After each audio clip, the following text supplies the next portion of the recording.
Naawa ako kay Attorney Harry Roque dahil sa totoo lang, pakiramdam ko ay yung persecution sa kanya ay dahil sa pagpapakita niya ng suporta kay dating Pangulong Rodrigo Duterte and syempre sa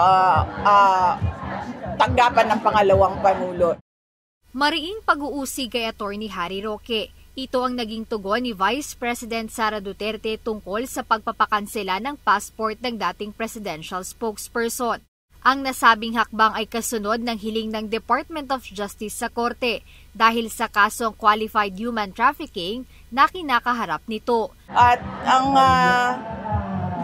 confident naman ako na sobrang galing na abogado ni Attorney Harry Roque na kaya sagutin kung ano man yung mga akusasyon, paratang or kahit ano man yung persecution na gagawin sa kanya. At lagi ko siyang sinasabihan na mag-ingat siya dahil hindi titigil yon sa cancellation lang ng passport niya.